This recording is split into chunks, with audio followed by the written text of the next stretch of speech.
I'm Ashton Addison from Blockwest Capital for Investment Pitch Media, and today on the Crypto Coin Show, we have back with us Diego Di Tommaso, co-founder and COO of Overreality. Diego, welcome back to the show, and I'm excited to dive into Metaverse, spatial web, AR more specifically, which I think is a great twist on the Metaverse that not a lot of people are thinking about. They're thinking about full VR realities, and the truth is we can still live in the real world while sort of inputting the parts of the Metaverse that we like to enhance functionality, quality of life. Let's just dive into our conversation. For those who didn't see our first interview around April, a few months back, I would love to get an overview of just for the first time viewers, what is Overreality specifically working on, and then we'll dive into all the updates and everything in AR Metaverse. Absolutely. So thank you very much. It's a big pleasure to be here again. So yeah, I mean, you already touched some very interesting points also about why we are building augmented reality instead of building virtual reality. But let's dive in a little bit on what we're doing. So our vision is to build an augmented reality metaverse. And what we mean by that, we mean mixing what is the physical and the virtual world, augmenting the physical world with the AR content that is localized, that is actually contextualized to specific locations. So the way we do it is by tokenizing digital space, so physical space actually. So just to give you a comparison, in the web, you buy a web domain and you publish on the web page. In our case, you buy a spatial domain. So you buy geographic coordinates. For example, you buy the coordinates of the Colosseum. And since you own this spatial domain, basically you can publish content on that location. And this content, you will be able to see it right now through mobile phones. And in the near future, you will be able to experience that with smart glasses. So as soon as we have a smart glasses device that is has enough penetration in the market, we will also be on that device. We are basically hardware agnostic. So those spatial domains, we call those OvR lands, and those are NFTs. Before they were on Ethereum, now we are on the Polygon blockchain because of the gas fees, of course. Mm-hmm. And yeah, of those lands, we up to now we sold 850,000, and to 29,500 owners. So this makes us one of, I would say, the biggest community of virtual land owners. Of course, the reason why of that is also because the price is very accessible if compared to other metaverses. But still, it's very nice to have a big community of long-term visionaries on that technology. And so this is the base block of our metaverse. But our metaverse is made up in terms of infrastructure of three main layers. So this is the first one, is the ownership layer. Over that, we have a mapping layer that I will tell you about. And the final is a builder, so a software that you can use to publish the content. So coming to the middle layer, that actually for us is the most important, this is a mapping layer. So when you do geolocalized augmented reality like us, you have a problem with precision. So usually when you do this kind of activity, you use GPS. But GPS works quite fine outdoor.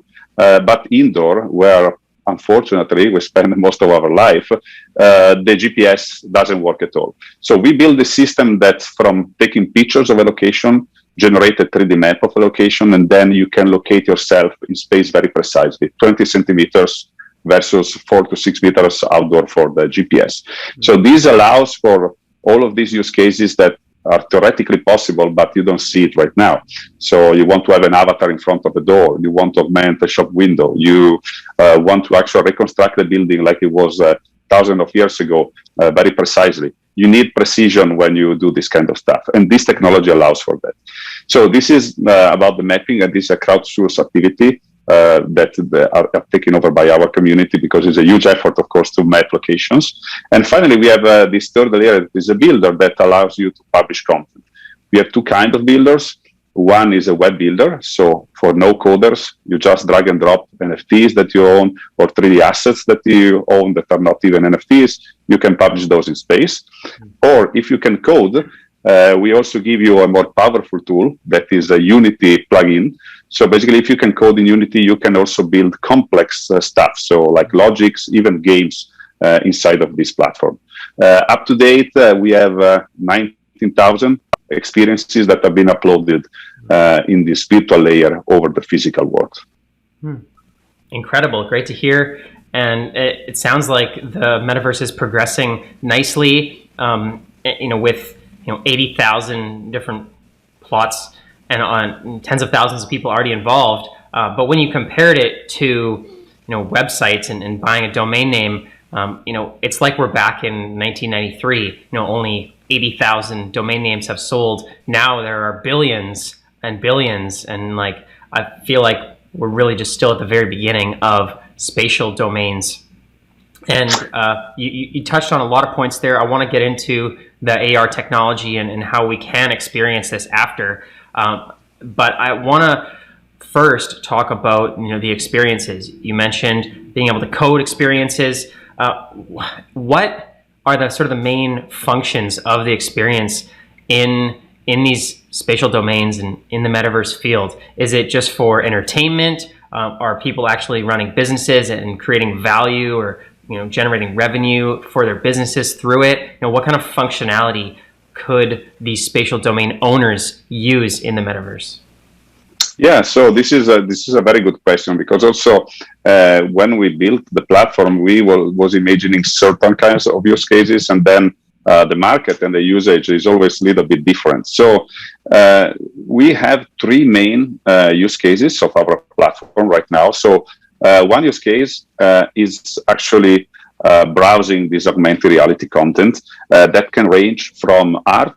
I mean, artists were the first to actually use this kind of technology, to actually people that are creating, for example, virtual locations where they can meet, because I didn't mention it, but we have avatars. So when you are in this metaverse, you are there with your own avatar that is photorealistic. And so people also use this platform in order to meet in this virtual, so to have telepresence, to have an avatar in your room of your friend that maybe is 1,000 miles away. So this is another use case. So virtual meetings, people not only experiencing this AR content, but also meeting together with this AR content.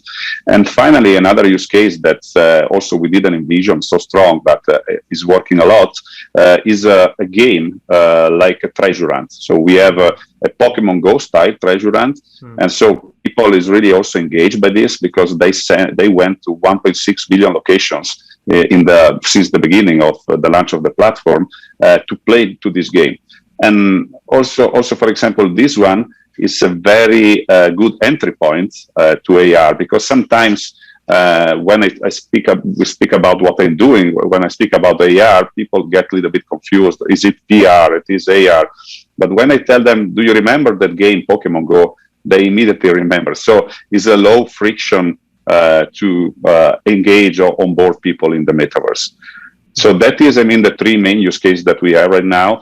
And we believe we are gonna see other two that are gonna emerge very strongly in the next future. So one is wearables, NFTs wearables, so virtual clothing. We just updated the app. Now you will be able to actually create and wear NFTs, so flex your NFTs over your avatar. And another big use case that we see coming are live events. So as I was mentioning, we have these avatars, and of course you can participate with these avatars to events where, for example, the performer is not only there in a 2D screen, but is there with his own avatar. And through also motion tracking shoots, basically you can not only see the face, but you can see all of this body language. Very interesting, Diego. I wanted to touch on that, on the fashion, because I know, in your past experiences, you worked in the fashion industry. I've seen that as a major use case, with some big brands like Nike and Adidas making big partnerships and sort of dropping AR and metaverse fashion. And to some, it seems like a very far away, just something that they don't see value in it, because they're not really living or spending a lot of time in the metaverse right now. How important and how large do you think that market is actually going to become to have digital fashion?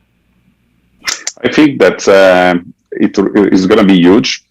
Just because the more we spend time in the metaverse, and when we say metaverse, we can also expand this term. No? So if we expand the idea of metaverse and we want to include also Web2 metaverses and things like 2D, like Twitter and so on, we already see this happening. We see people that use NFTs like their PFPs, so like their profile image, and that is very powerful signaling that you are part of a community, and basically becomes part of your identity. So this is already true for what is 2D, but think about that when your presence in this metaverse, in this 3D metaverse, will be a 3D metaverse where you're not only there with text and with some 2D pictures, but you also will have a virtual physicity over there. You will have a body, you will have an avatar, of course, where you basically interact with people. So you will want to actually express yourself in the same way you express yourself in the real world.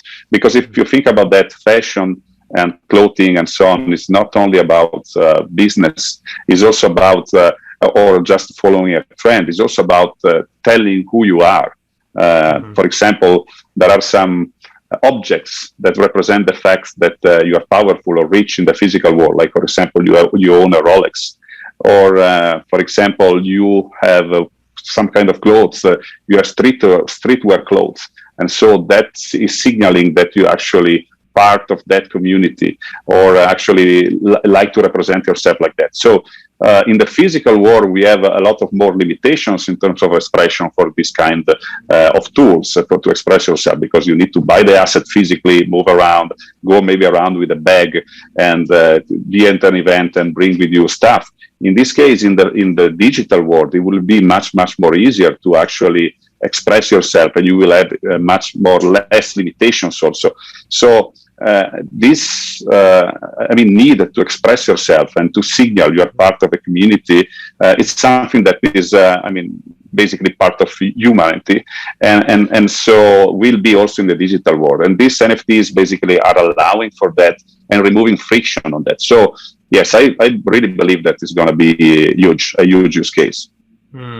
Thank you for the insight, Diego. And I feel like people are really going to realize the value of it once they're more immersed in the metaverse and AR, and not just in the 2D. We're already seeing it in the profile pictures, on Twitter and just on the web. We're not really immersed in it or actually seeing the avatars walk around as often. I feel like once that shift happens, then the next large waves of adoption for that kind of technology will come to fruition.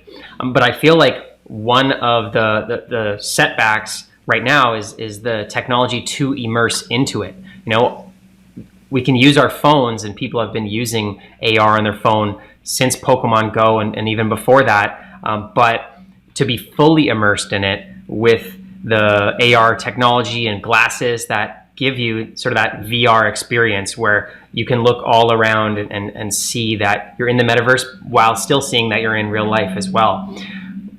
I'm guessing you're following that technology, and obviously it's going to bring a whole lot more immersion to Overreality once you have AR technology that allows you to be more immersed. But it's been in the works for such a long time now. It's continually getting better. I saw that Google is just working on another version of AR glasses. Where is that at, and are you following that technology to help with OVER?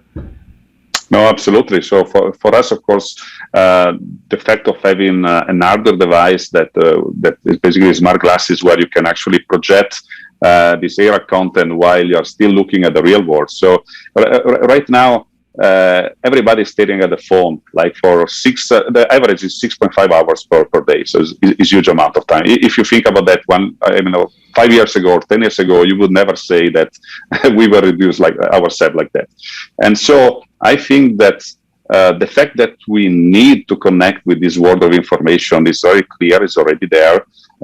And the smart glass device will be actually a game changer, not only for us, not only for our company, but for all humanity actually. Mm-hmm. And why is that? Because basically you could have again your heads up, so you're not in any way staring at the phone. You can see the real world, and actually have all of this information directly projected in your retina, but still be aware of the physical world. So yes, you will just augment physical world, not go away from the physical world in a virtual world, but just go in a way of reality. At the end of the day, we are physical beings. So also, I mean, this idea of really going away from reality. So, for example, what you do with VR will be there and will be strong and will grow, but let's remember that we are physical beings. So a device that allows for that will be a game changer and will happen. It's just about time, and the time probably is 1 year, 2 years. We already been, of course, experimenting a lot with these devices. We've been working, for example, with Magic Leap that has amazing results. The problem with Magic Leap, of course, the price tag is very high and the device is quite bulky, so it's not going to work for the broader public. What we believe is actually that the way this technology will go is that we will have a glass that is just a visualization device, while all the computation will be on our mobile phones. And so there will be these devices that are connected to our mobile phones for the computation. But I mean, we really see this as a technological trajectory that's like inevitable. If you think about that, we started from oral history, then we went to books, we went to mainframes with terminals, then laptops, desktop, then everybody's looking at the phone. So really information is getting every day closer and closer to us. And I mean, the end game is, of course, with the smart glasses, and maybe in the future, directly in our brains, we, for example, what Elon Musk is building with Neuralink. So we really see this happening, and this happening quite close in the future. So this will be a new way we will interact with information. So we imagine that in 5 years, will be very strange to see somebody staring at his phone. So just like seeing somebody now typing with a T9 to send a message on a Nokia phone. And I mean, it looks like we are talking about something that happened very long ago, but 10 years ago, Nokia was still there. Maybe not 10, 12, but they were still there. So it's incredible. I think we humans kind of underestimate how fast the technology is growing. Mm-hmm. Definitely. Yeah, I'm looking forward to seeing that transition, and hopefully there remains competition in the AR hardware and technology. You know, Google and Magic Leap are making strides, but I'm hoping that other companies come up with great solutions. And I like what you mentioned there about sort of connecting the AR technology to your phone as well, so you're not wearing a whole computer on your face. Perhaps there's some kind of hybrid technology that allows the computation to happen on the device beside you, and you can have more of a lightweight glasses. I feel like that's a huge barrier right now with the VR. They're so thick on the front of your face that I can't imagine somebody going to work for 8 hours in VR, because it's just not comfortable enough at this point. So looking forward to seeing that transition. Absolutely. Now, looking forward with OVER, you mentioned some great use cases of the next kind of industries that you'll be looking at entering into the AR Metaverse. How does OVER grow as these and other use cases come in to spatial web? How are you developing the technology, growing out the company to sort of fit the industry needs? Yeah, so I will divide this in two main areas. So the first, the technological endorsement that we really strive into is this mapping thing. So as I was mentioning we have this technology to locate assets in space, and we see really this as the entry to the augmented reality metaverse. Without this precision, you cannot really build an augmented reality metaverse. You can build games like Pokemon Go, fine, but you cannot build all of the other amazing use cases that anybody can imagine and anybody actually think about when you talk about augmented reality. So this is the core idea, and also for us, this is a kind of a mission, because this problem of solving how to localize objects in space is a problem that already big companies are working on. For example, Google, Microsoft, Niantic, they're all working on that direction. If you are in New York and you try to use, for example, your phone to locate you in space, you will see that it will ask you to point to the buildings because the GPS doesn't work there. So they are also working in that direction, but we want to build the Web3 version of this data layer, because without that, I mean, we still have the same gatekeepers that we control the access to this kind of experiences. So this is really the base where we're building on. So over this base, we see the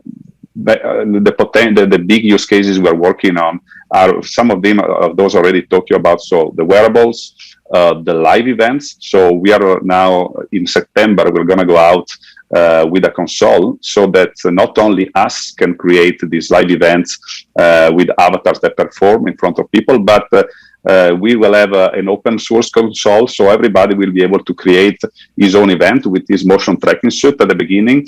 And by the end of the year, we will also have a motion tracking from the phone. So everybody will be able to bring the full body language inside the metaverse. And a third thing we are really working on, and we really believe that is another important infrastructural side, is the interoperability. So the fact that basically when you have an object in the metaverse, in one metaverse, you need to be able to use it also in other metaverses.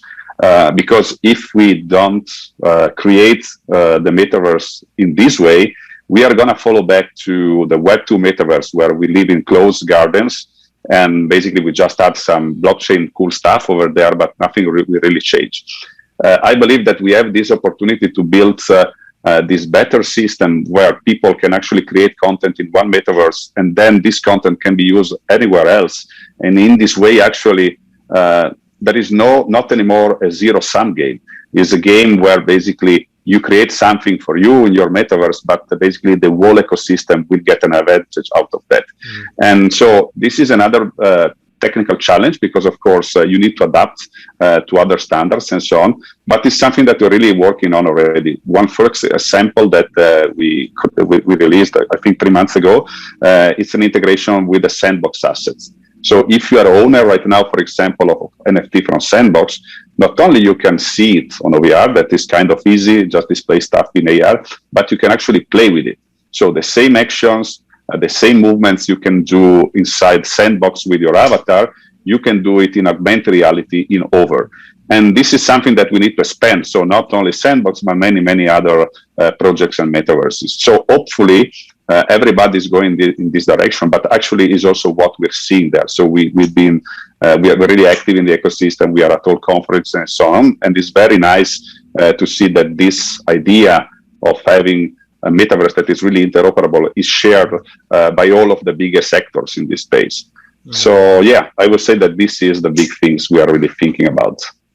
Amazing, Diego. And I applaud you for not just building cool technology, but the way in which you're building it to ensure decentralization, collaboration, and interoperability, and not having the walled gardens of Web 2, as you mentioned, because I think it's so much more important to ensure that the future of the internet is somewhere where people can collaborate and people can build their own spatial web parts and incorporate and sort of take technology and do with it what they'd like.